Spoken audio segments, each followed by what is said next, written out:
All right. Okay. Welcome. Hi, Another Tzili. tzuzamen, Tzipi. We have two girls from Israel today. Well, unbelievable Great filmmakers. girls. I mean, Orit Fouks, director, Maya Fisher, producer. We're talking about Cinema Sabaya. unbelievable. Cinema Sabaya is coming to the JCC, to the festival of the other film festival. Right, and it got the best film in the like what we know as an Israeli Oscar. So this is going to represent Israel, right, in the Oscar, the American Oscar. And it's a beautiful, beautiful, beautiful, great film. More than that. We recommend everybody to watch it.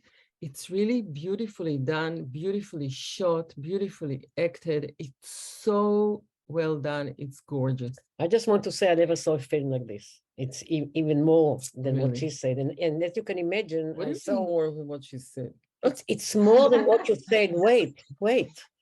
I never saw a film like this, and I saw a film which probably some of them are shot better or acted better, you know, if you look at the history of motion picture. But I never saw any film like that. The frames are so beautiful. And the actors are great, the girls, all of them. And the text and the direction, it's really I remember you told me, Maya, we spoke on the phone and you told me that this is the most beautiful film that presents Israel as it is. What did you mean? I think that at least we tried. Just to make sure that she's a producer. I said. Yes. To make sure. Yes, I'm the producer. So I think it shows, I would say, first of all, a very different angle of Israel. Where are you in the dark? You're in the dark. What happened to the light? I don't know. You have more? Let's see. Okay, good. So maybe you have to lean in a little bit. That's it. So I think it shows a kind of a different face of Israel, a very feminine, first of all, face. And I think that it shows in the end of the day a complex picture, but still, I think with some hope and compassion and humanism.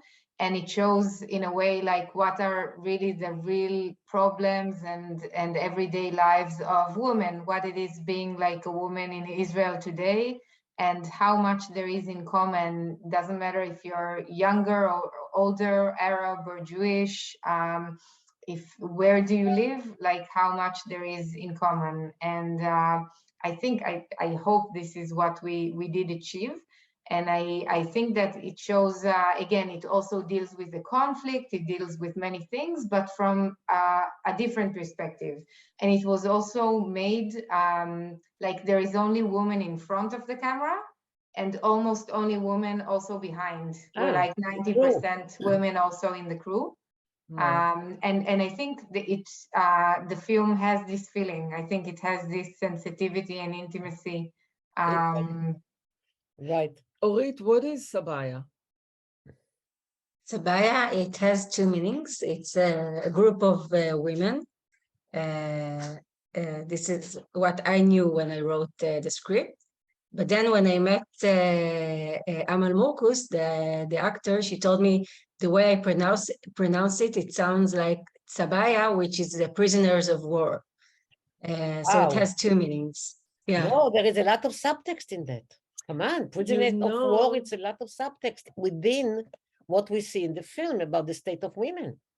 You know, I have to tell you that for a whole day, there is like a double thing running in my mind, because a while ago, we spoke with Shula Spiegel, the producer of Tehran. And there's something that I cannot, it's so interesting because Tehran is a speedy action film. I mean, that series that goes fast, so much going on everywhere. And he chose Israel in a very, very specific way of behind the scene and how it goes on the other side. And then you come with your film and it's quiet and it stands still and it goes deep in a second. And it's like, everything is okay above the surface, nothing is okay underneath the surface. And as much that you don't want to touch the political thing, everybody is the same and they can share something very, very, very feminine in both sides of Israel and the Arab society in Israel. And it's like, you know, silent water that goes deep.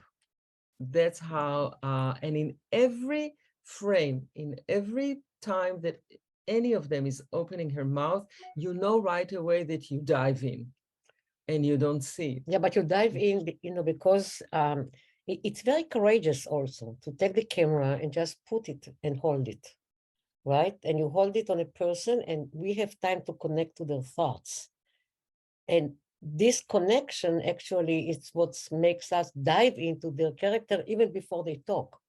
So it's very powerful, the cinema, how you use language of cinema, you know, type of shot, the pace, you know, there is so many theories about how you put just the camera and let reality unfold in front of you.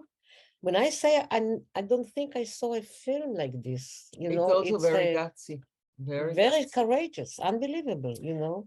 Who came up with the idea? Who wrote the script? She, I mean, what do you mean he? No, Orit. but I mean, it's based on something, or it just all your. It's based, yeah, I wrote the script and it's based on the idea came to my mind when my mother, which is Hadera's mayor, consulting for women issues. She participated in Hadera is a a group small city like on the way this. to Haifa, between Tel Aviv and It's in Haifa. the middle of the way between Tel Aviv Right, and Haifa. like the Carmel Yeah. Mountain. there. My first boyfriend was from Hadera. So she was in a group like this of still photography and with Arab and Jewish women. And that gave me the idea for this platform of self-observing through the art of photography, changed it to video. And I started making those kind of groups myself as a research. Oh, you did it. And I did it, yeah, in Accra and in Givat Chaviva. And I met a lot of women with very interesting stories, and it gave me inspiration to write the script. So when you based said, on when you did groups like this, you created group of women on both sides, and you were talking about all kind of subjects, and then based on that you did the text. And then she had to cast it. That was probably What an yeah, amazing we cast it. Yeah, it was a research for me actually. Yeah. right. You know, let me ask you something. You know, if you would go and do a documentary like this, because it has a feel, you know, of authentic. Anyway, authentic, yeah. If you'd done it as a documentary, I'm not sure it would be as powerful. No. You know what I mean? The fact that you fictionalize, because the groups your mother is doing, and then the research, the group that you did, you know, are real life groups of women who interact and actually, you know, open themselves and reveal, but that's right. Fictionalize it. That's what I was like, oh my God. I don't think that the women would be so open if it would be. Yeah, that's the reason I didn't do it as a documentary. I don't think that first of all, yeah, and the whole they wouldn't. Side, the whole artistic side, you cannot get in documentary. You know, I try to do a documentary about battered women, you know, so I went to every shelter. And I found that I couldn't get answers. Not that they didn't open, but they didn't have enough or whatever, the sources to really describe what they're going through. So I had to fictionalize it, and I did a feature film about battered women. Can you give us a little bit few words about the film so everybody knows what we're talking about? Because it's not fair, we saw the film and they didn't. So just give us a little bit like run through. So it's a film about a group of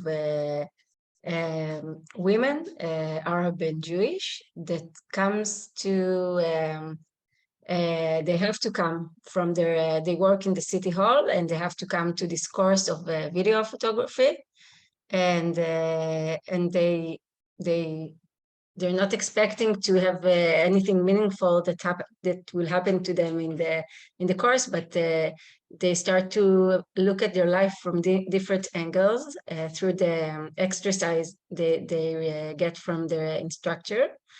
And the film is actually just about the dynamics of the dynamic of the women and about their stories, their specific stories and their life. Tell me something. Yeah, it all happens. Yeah, what? No. There is not a subplot, but this sub theme that you are touching, which is a very kind of important issue about the character that actually is the leader of the group and teaches them, how to make video. Yeah. And you actually question at one point her motivation, right? Yeah, so yeah, it's the story of Rona, the instructor, is that she's so fascinated from the women, and she has thoughts of making a real film out of it, a documentary, and she's starting to play with it and editing it, and but then she understands the power of it, that she saw it, and she understands she can't do what she wanted, but I did it instead. Yes. That was the way I dealt with this problem. I did it. I think it also, sorry, I think it also touches also on the ethics and the moral and also the risk. Yeah.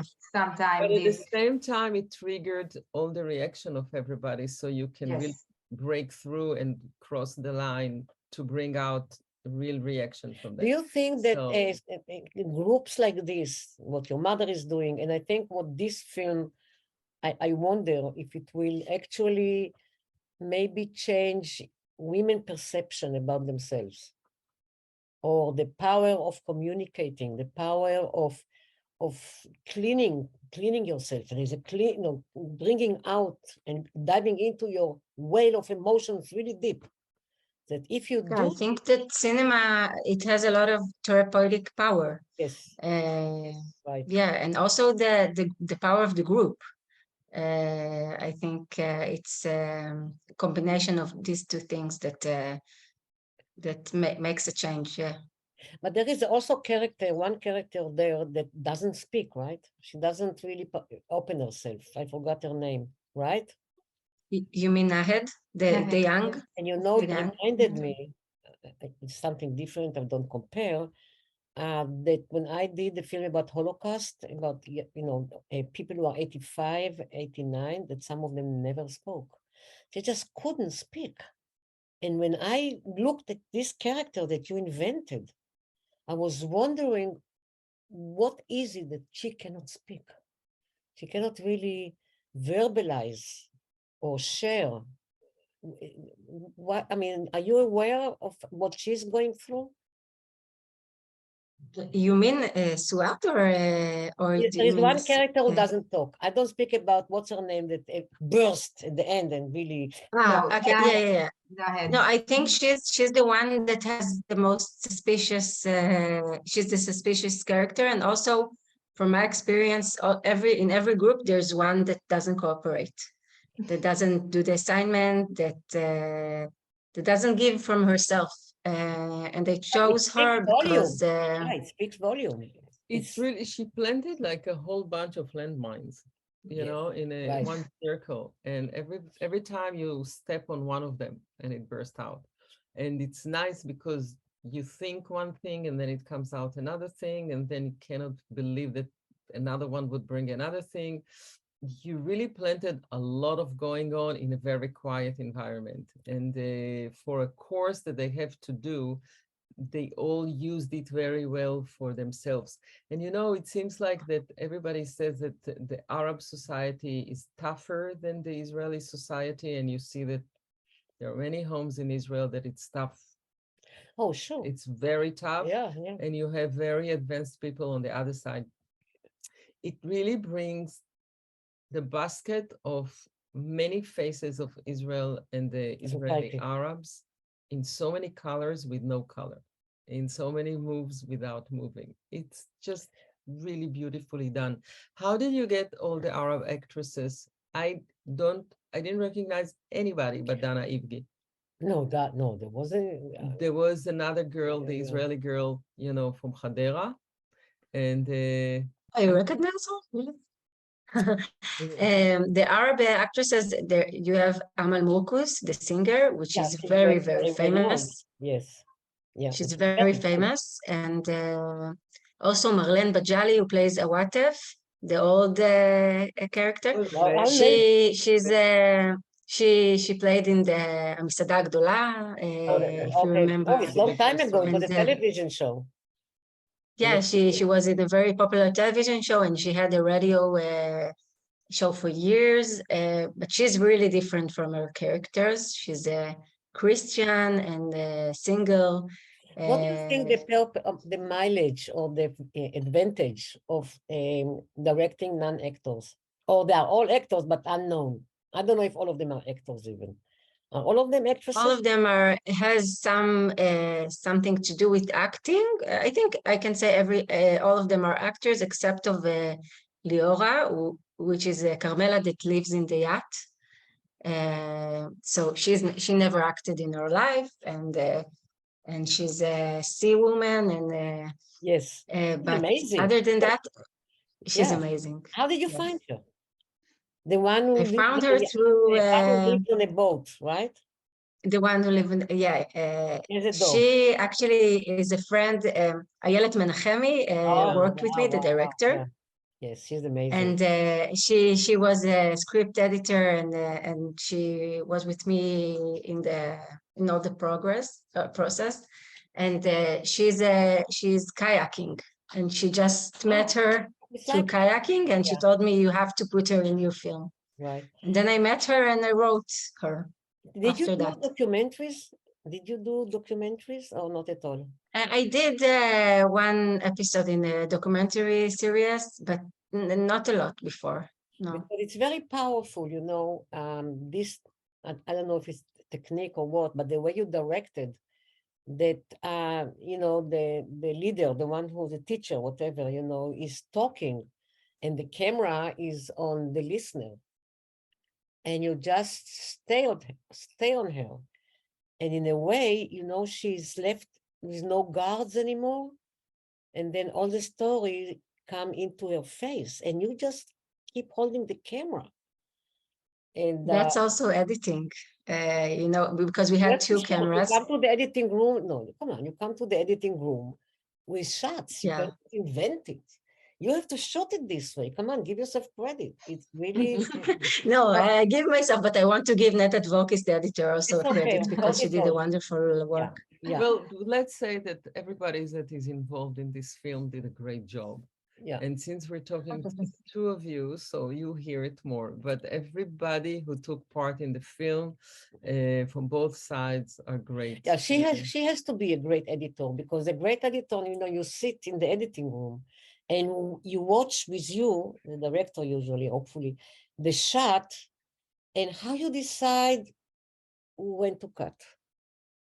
You see, it's really, you have to almost, it's a symbiotic relationship with the character and with your rhythm.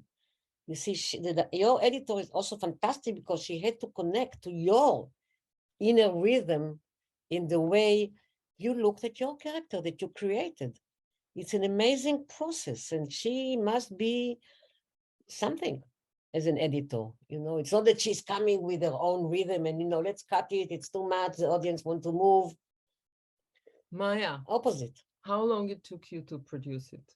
And how hard? 8 years. What? Together with Orit. Writing and producing. It was really, it was one of my first projects. And I think when we started to work on it, Orit, we had a page, right? Together, we had the idea and the basic concept. We immediately fell in love with Orit and with her short films that are also spectacular. I will send them to you later. But I have to say it was a hard pitch. It was a hard sale. A film with 10 women sitting in a room and talking. It wasn't so easy for us to open the doors. Supported you. We had the Israel Film Fund, who stepped in first, who did an amazing job and really took the bet. She's amazing. And totally, Katri and then Lisa, and also now Noah. We had all of them, but all of them like really supported the film and took the bet in a way, because it was really betting on Orit. It was trusting her and trusting this. This vision. It's a film that really works different. And we also had, I think, Orit, a lot of dilemmas along the way. In the beginning, it was more classic and it was more led on the instructor, on the main protagonist who is leading the workshop. And then we said, no, like it's all about all of these women. And it's like, it's not going to work like a classic film necessarily, but we need to let them be, and we need to go with them in the meetings. And so there were like 8 subplots. I mean, there was the main character, let's say the one, the one who teaches them, but then there are 8 subplots of every woman who sit there. You have a complete journey of each one of them. Why people were worried about making this film? More because it was, static, or because of the subject? Or the expectation of people from a film with Arab and Jew, and it's not about the occupation. Totally. I think in the end, I think both, but I think in the end, in the end of the day, the biggest drama, I think, in the film is that a woman wants to get a driving license and she can't. Like, again, I think that the thing that was challenging is to believe that we can build an amazing drama here without explosions and without big Hollywood and without I have to say that when you started the film, when the young girl was upset that you have to speak Hebrew and not in Arabic. So, you led us to think that we're going that direction, and you just threw it out and you dived into the personal, and then we got to the driving. The whole idea of why it's done in Hebrew and not in Arabic, why the instructor is in Israeli and not in Arabic. You didn't give it room because it was in the city hall of Hadera, which is a Hebrew, it's a Hebrew city. Tell me, Orit, who inspired you? You see, because I think it's one of the best, as I said, I really don't remember seeing such a film. And believe me, I saw many. And I didn't see a film which was so intriguing and so bringing me, and I guess everybody, to be so engaged. And every moment is very compelling, not just the driver license. So I wonder who inspired you. I mean, I don't know if you can answer that, but I'm inspired from Iranian cinema, and Mohsen Mahmalbaf especially. And also the film of Laurent Cantet, The Class, if you saw it, was a great inspiration for me. But I think that just this long process and doing this research and doing that myself, that was the great inspiration to this film in the end. But I agree. I understand what you're talking about, Iranian films, right? Also the timing of you coming out when women in Iran are really fighting for the freedom, for the rights. You're starting a journey now outside of Israel. Yes. Right? Where are you going? To the Oscar. No, the Oscar is far away. You have to build up. You may have a fast let them answer. Race. You'll see. We're coming to New York to other Israel Film Festival on the 6th of November. And we hope to make more screenings maybe in New York. And then we're going to LA to spread the word there also. We're learning every day we're learning how to do the Oscar campaign. Maya here is working day and nights for that. And we hope to. I don't know if I should tell you. It's really up to you to push it. Yeah. We cannot wait for anybody to push for us. It's We amazing. know that, and unfortunately, again, going back, I think it They're really shows facing an right now. amazing picture of Israel, and right now we don't have any support yet, which is crazy. But another thing that I wanted to add to Orit is that we also were going to have distribution in the US, which is incredible. Wow. And it's going to be released in the beginning of next year, By around whom? January. Ah, And it's going where? to be announced tomorrow. Oh, okay. So Wow. you cannot tell us now. Oh, really? Yeah. Tomorrow we'll have it, but it's going to be released in the next 2 months. So it's going to be available in all of the US and to be released in cinema. So we're very happy about it. That's amazing. If you'll email us, we can still put a caption down. No, It's going to be released, and if you send email to Tzili, yeah. right? Good. When Mm-hmm. What are you working on now, girls? Great question. Orit, maybe you will start.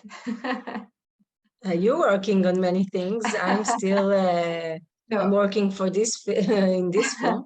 I have many ideas, but it's all in the women's world because this is my world and what interests me. But I still can't pitch you any project. I'm I really like waiting what you for said. this. So I really like it. Remember, we had a conversation with somebody because I always believed. Some people say, "What do you mean there is a women film? It's a filmmaker. It's what women, men." Some even women fight not to call themselves a woman filmmaker, and I don't understand it. But beyond a woman filmmaker, I think to me, what you say, a women film is not about the woman filmmaker. It's about the subject and the whole world, the inside world. And the perception. The women nice thing perceive that I really like that you're doing film for women about women without talking about feminism. Oh, sure. Which I like the most, because waving the feminism everywhere and saying all kind of things is one thing, and doing it and present it in a way that it's really your world and it's personal and it talks to every woman in personal way, without waving the flag of feminism. This is the most beautiful thing. But I didn't mean, I don't think to flag of feminism, I'm not even interested. What all I'm saying is that it must be that female has a different perception of the world. Of course. They Totally. nothing to do with We're feminism. 51% of the world, and it's time again, I think, just to tell our stories, to tell what we want to say, like each for our own. Nothing to do with the flag of feminism. I don't think, at least Totally. don't look to me as somebody who want to rock the boat, the feminism, But it's not about woman filmmaking. It's about, because you can be a man with a female heart. So you can do something for them. Not many men. And it's also for men, of course. Yeah. But not, unfortunately, there are a lot of research about female characters in males' films. It's definitely. And I think, by the way, what Orit did that's really interesting here, there is not one man in the film that is not shot through a woman's perspective. It's like only women, and the only men who appear in the film are through the female gaze. Yeah, so but that what outside frame can be as powerful as the inside frame. Yeah, this is Chewy. So the male are present outside frame. We're talking about them, and it's very powerful. That's there. They're very much there. They're very much there because hold on. They're very much there because everything is because of them or around them. Right. They're very present in the film, but they're not appearing. No. Right. One. Except and the woman, the one who in the garage. Right, in the garage. Yeah. Unbelievable. Tell me, Maya, what are you? What? What did you say? No, there's 3 men, but yeah. No, I know, but I think we see the man in the garage, the husband of the Belliger from Hadera, right? But they're also the one that's cutting his fingernails. Right. And the one that's with the cat. There were so many details that every time you talk, all the Israeli guys, But you saw, was it a very lovable scene? that she Good. likes to watch him cutting his fingernails, you know. I That's have to a say, right it's idea. one of the places that when you watch it in a theater, when you watch it like with audience, people laugh every course. time, like It's so hard. embarrassing. But it's embarrassing. It really surprised us. Like it became a comic scene that Yeah, we but did it's a not compassionate expect at thing. all. I think Yeah. it's embarrassing and it's heartwarming at the same time. Yeah, because compassionate, it's yeah. so personal. And the way That's she spoke, the text that you put in each one's mouth, it's just, and they deliver it so beautifully. Yeah. Maya, what are you working on now? so we're working. What I wanted also to mention before is that I enjoyed so much in this process. I think there's really again, we have this balance also. It's not that I'm working only with women or something like that, but there's something really refreshing and really amazing working in this amazing group of women, which we had in this film. And I do have in a couple of other projects that we're doing. And I'm working mainly on TV and films, but also like Orit said, like in many of them, we're a team only of women. That's what happened. We have one man in the department, but he lets us speak in rabot, in plural. So we have a very feminine character. And I think it brings, again, not all of our projects are only by women. We really have a mix, but I think it brings a place to bring other perspectives and also to allow a different process, a process of behind the scenes that is really intimate, that is less egos, like more drama in the film and in the series, less behind it. And it's something that I really feel. And yeah, like I'm working on now on a film that's a Black comedy about breastfeeding and motherhood. Again, not anything I've seen before, and like I think these are more stories like Cinema Sabaya, story like the one I mentioned. Like I think it's really the time to tell them, and there weren't enough of them, and I'm glad that they have the privilege to be a part of them. Well, I just wanted to ask Orit one before I forget, and I think I already yeah.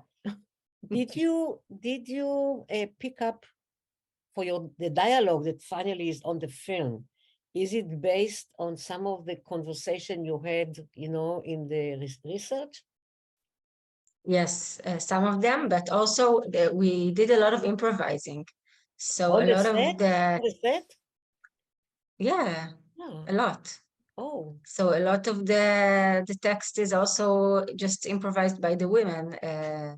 That's very For instance, when on there are topics that I didn't want to put words in their mouth, like when Nasrin talks about politics, she says what she wants to say, the actor.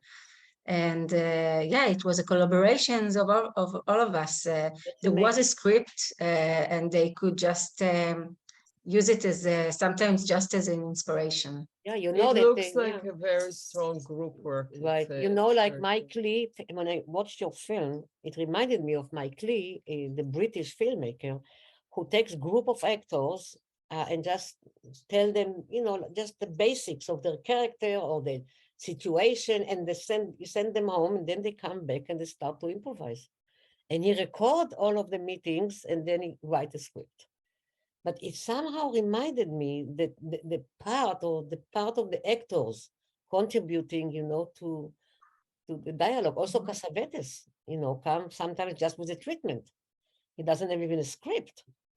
It's amazing. I wish I could do that. I am very bad of letting go of whatever I think is the right way. I mean, I wish I would let go and for improvisation. I hardly allow it. Girls, it's very late at night in Israel. You don't look tired. They need to thank you so much. Good luck, good luck, good luck. We really recommend everybody to watch this film. One of the best I ever saw. Yeah, this is unbelievable. And I'm not really easy on. Yeah. And we'll talk to you after you win the Oscars. See? Thank you so much. Thank you so much for coming, and everybody. Thank you. Thank you very much. Everybody next week. Bye. Yeah.